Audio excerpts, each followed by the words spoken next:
Hi there. Now we are going to talk about angle between two intersecting circles. Before I come to this concept, let's first look at this simple thing. See, I have two lines. Okay? Suppose there is an angle theta between them. Now what I do is I'm going to take line perpendicular to these two lines. See, that is one line perpendicular to this line. Okay, and here I am taking one line perpendicular to this line, so that is a line perpendicular to this line. Okay, now I want you to observe that this angle I am saying is nothing but theta. You see, this is how we do. Observe that if I extend this one here, okay, now this is 90, this is theta. Okay, because vertically opposite angles, so this angle is in this right angle triangle, this is theta and this is 90, therefore this angle is nothing but 90 minus theta. Now look at this right angle triangle. In this right angle triangle, this is 90, this is 90 minus theta, so this is theta. Okay, so what we observe is, if I have two lines having an angle theta between them, then if you consider the lines perpendicular to those two lines, between them also you will have the same angle theta. Okay, if angle between two lines is theta, then angle between lines perpendicular to those two lines is also theta. Now let us say angle between circles. Now we know that if we want to talk about angle between curves, then we have to go for angle between the tangents at the common points. You see, when we are talking about angle between curves, we have to talk about angle between the curves at each common point. So there are two common points, so I have to talk about angle between the curves at both the points. But I want you to observe that if this center is C1 and this center is C2, if I go for line joining the centers, now you can see that this line is a line of symmetry for both the circles. Therefore, this point of intersection, if I call it as A and this as B, you can see that they overlap about this line. If I fold it, A will coincide with B. So what I am trying to say is, whatever the angle you have at A, you will have the same angle at B because of the symmetry. So it is enough if we find the angle between the circles at one of those points. Okay, so let's find the angle at A. Now for that, we know that we have to go for the tangents to the curves at those two at that point A. So I am considering the tangents. Okay, now I want angle between these two tangents, but we just saw that angle between two lines is same as angle between the lines perpendicular to them. So what I do is, at this point to the tangent at A, I will go for line perpendicular to the tangent. So when I go for the line perpendicular to the tangent, it is nothing but normal to this circle, and so it passes through the center of the circle C1. Similarly, if I take the normal to the other tangent at A, we know that even that passes through center of this circle. Now angle between tangents is same as angle between the normals, because the normals are perpendicular to these two lines, these two tangents. Okay, now you don't worry about the angle there. Probably some students may think that here it is this much angle only, no, but between the normals we have much bigger angle. How is it possible to have? I want you to observe that between two intersecting lines there are two angles. Actually this is one angle, this is one angle. So between tangents, if you are getting this angle, then between the normals you are going to calculate this angle. But ultimately it is going to be one of the angles between those two lines. Okay, so let's go for angle between these normals. So if theta is angle between the normals, okay, if I assume that this radius is r1, this radius is r2, and the distance between the centers as d, then by cosine rule we have cos theta is equal to r1 square plus r2 square minus d square by 2 r1 r2. Okay, now I want you to observe that it doesn't matter even if I write cos theta is equal to d square minus r1 square minus r2 square by 2 r1 r2, because if one angle is theta, for one angle if I get cos theta is equal to k, then for the other angle between the lines we know that we'll get cos theta is equal to minus k. So whatever theta you get either from this formula or from this formula, it's going to be angle between the normals only. Okay, that means angle between the circles. Okay, you can go with whatever the formula he has given in the textbook, but you can apply any of these two formulae, it doesn't matter. If the angle between the circles is going to be 90 degrees, then we say that the circles are orthogonal to each other. That is how we use the terminology. We say circles are orthogonal to each other. So let us look for condition of orthogonality. The circles are orthogonal if and only if cos theta is equal to 0. So cos theta is equal to 0 implies d square is equal to r1 square plus r2 square. So that is the condition for the above two circles to be orthogonal to each other. Okay, so let us apply the same thing to the circles s equal to 0 and s dash equal to 0. So suppose I have s equal to x square plus y square plus 2gx plus 2fy plus c equal to 0, and one more circle I am calling it as s dash x square plus y square plus 2g dash x plus 2f dash y plus c dash equal to 0.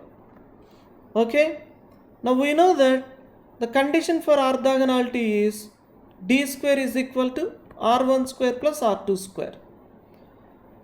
So what is the distance between the centers? What are the centers? The first center, if I call it as c, that is minus g comma minus f, and we know that the radius, if I call r1, it is root of g square plus f square minus c. Similarly for the second one, the center, if I call it as c dash, it is nothing but minus g dash comma minus f dash, and the radius r2, if I call it, it is root of g dash square plus f dash square minus c dash. Now substituting those values in this one, distance between the centers formula I am applying, I will get g minus g dash whole square plus f minus f dash whole square is equal to r1 square g square plus f square minus c plus r2 square g dash square plus f dash square minus c dash.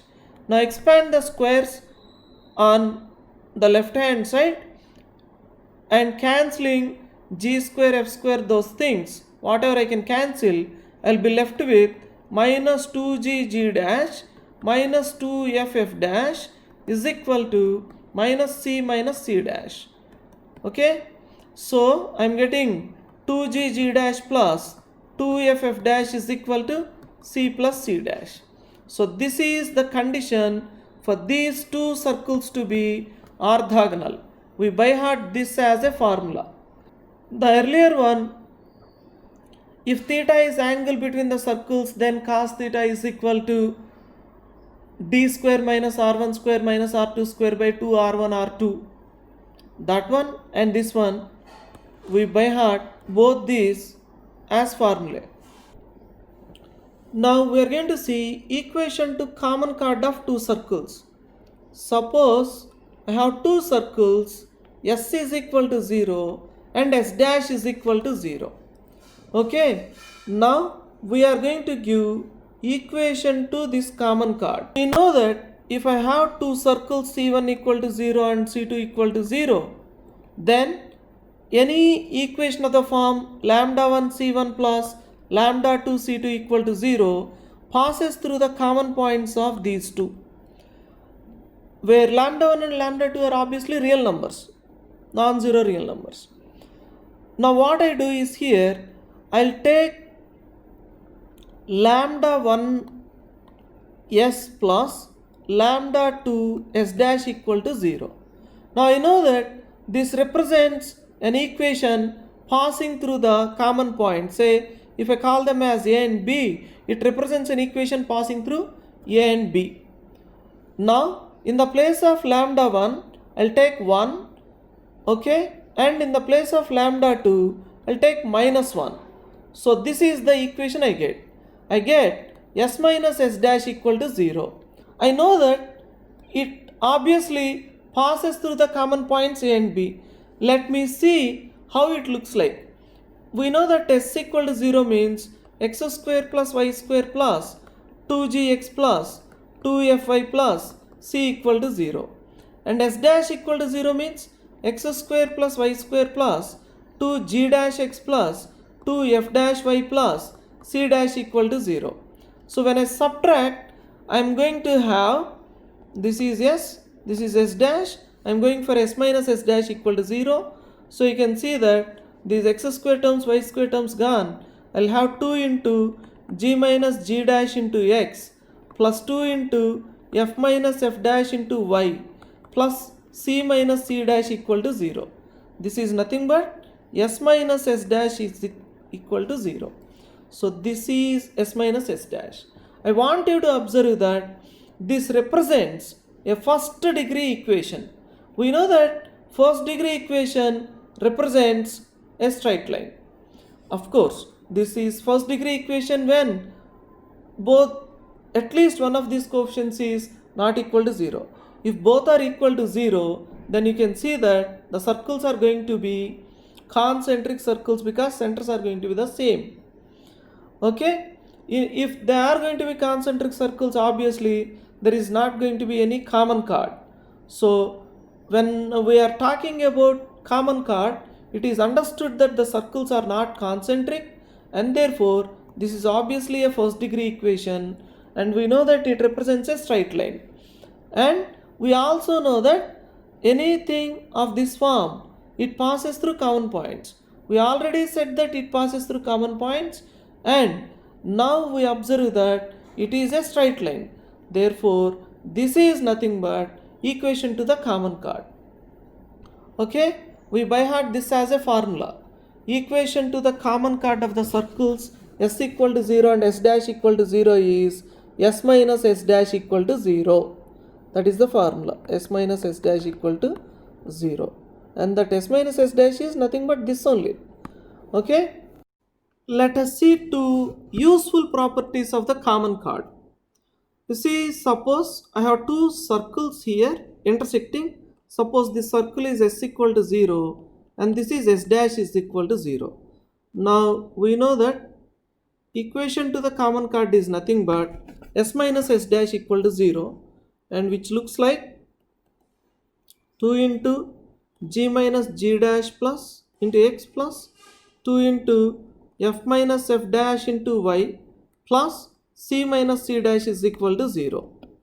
Okay, now what are centers here? The center is minus g comma minus f, and the center is minus g dash comma minus f dash. Okay, now I want you to observe that if I go for a slope of the line of centers, I'll get it as f minus f dash by g minus g dash. And what is the slope of the common chord?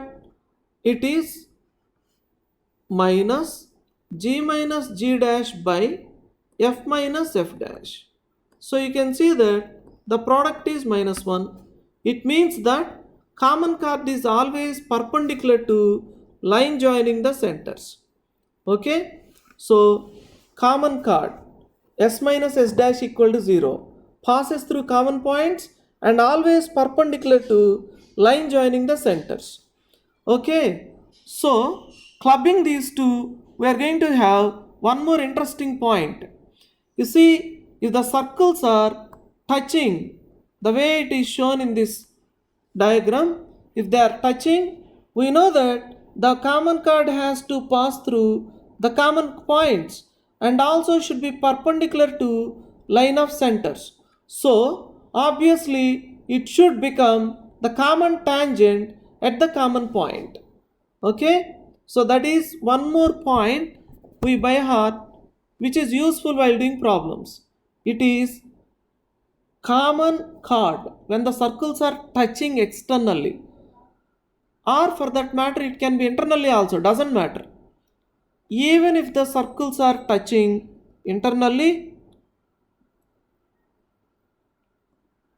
it is going to be the common tangent at the common point.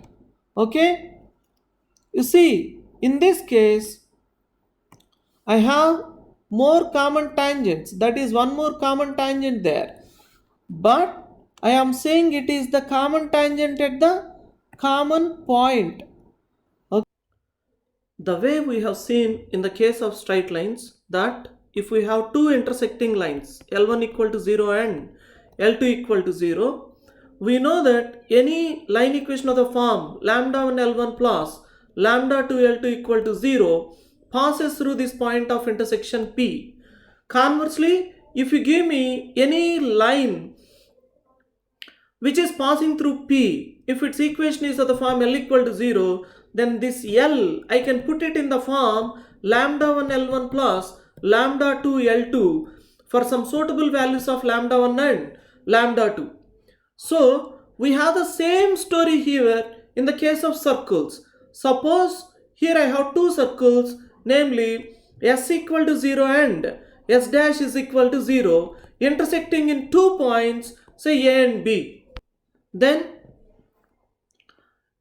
any circle whose equation is of the form lambda s plus mu s dash is equal to 0 passes through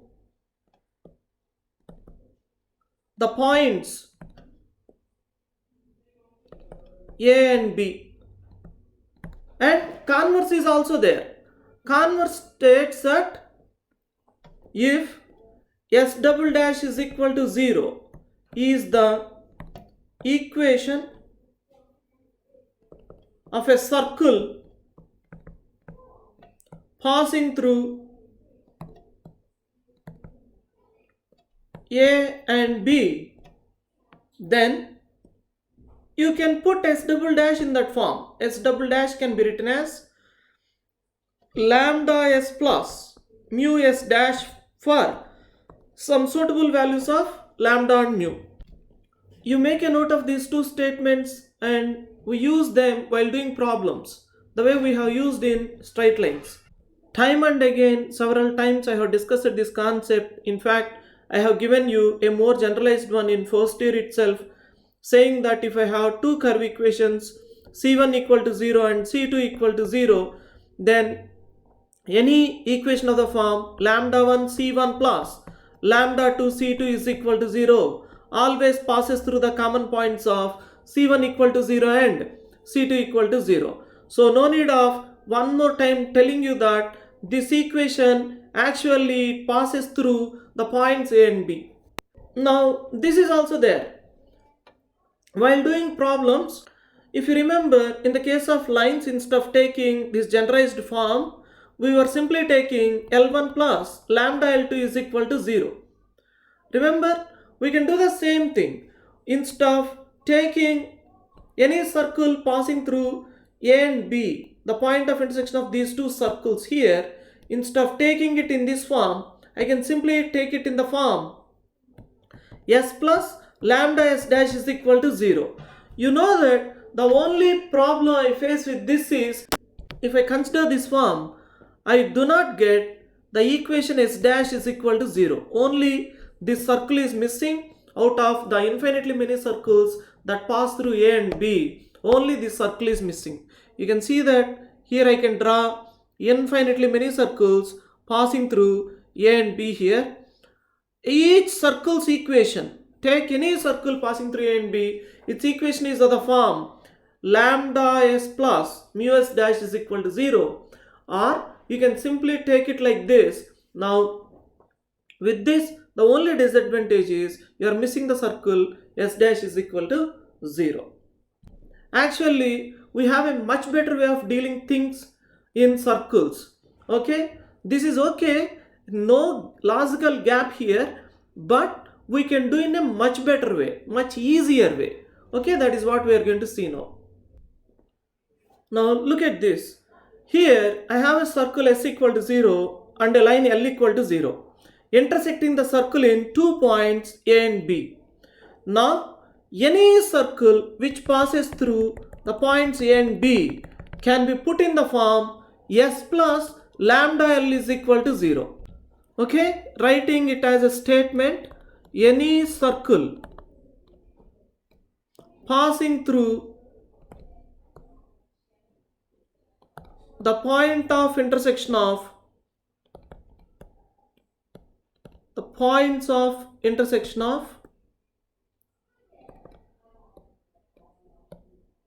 the circle s equal to 0 and the line l equal to 0 is of the form s plus lambda l equal to 0. And we can even give a converse statement. The converse statement is, suppose s dash equal to 0 is a circle passing through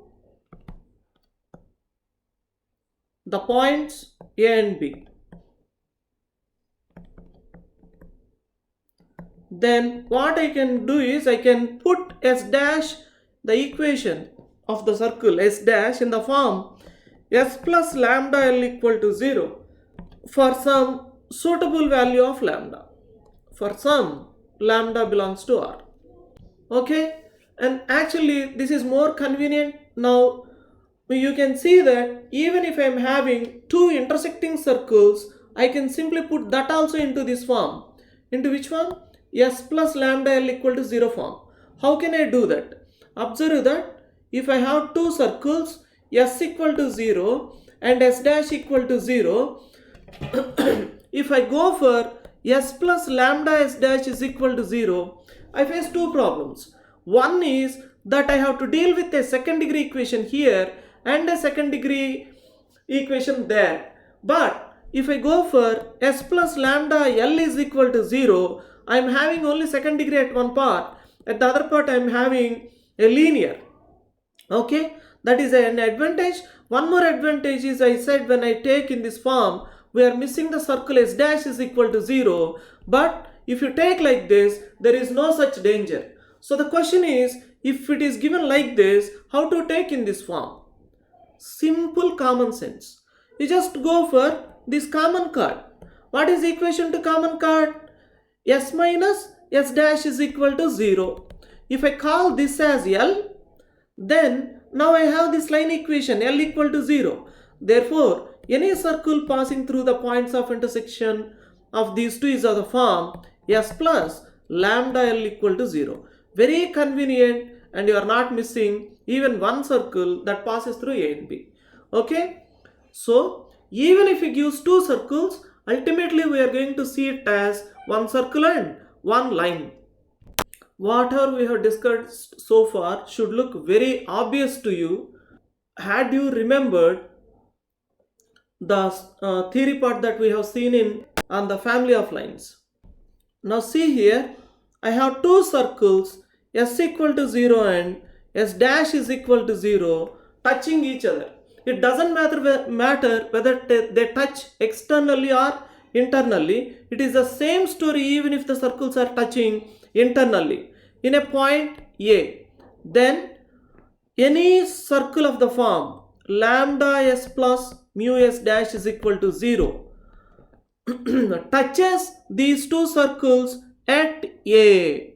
That is how you get. Any circle if you take that is of this form, then ultimately it will come out as a circle touching these two circles at A. Conversely, if you take any equation of a circle, say s double dash is equal to 0, and if that circle is touching these two circles at A, then s double dash equation can be written as lambda s plus mu s dash for some suitable values of lambda and mu.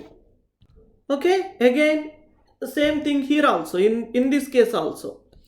So this time I have a circle s equal to 0 and I have a line l equal to 0 touching at a point A. Okay, then any circle which touches this circle at A is of the form s plus lambda l equal to 0, and conversely if you take any circle whose equation of the form s plus lambda l equal to 0, it will ultimately touch this circle s equal to 0 at A. Understood? So any of these circles, infinitely many we can draw. Whatever the circle equation you take here, it's going to be of the form s plus lambda l is equal to 0. Okay? The concept is very simple. It is the same thing. Whatever the statements we have given in straight lines, observe that we are giving the same similar statements, and it's very useful while doing problems. Okay? Be thorough with this concept.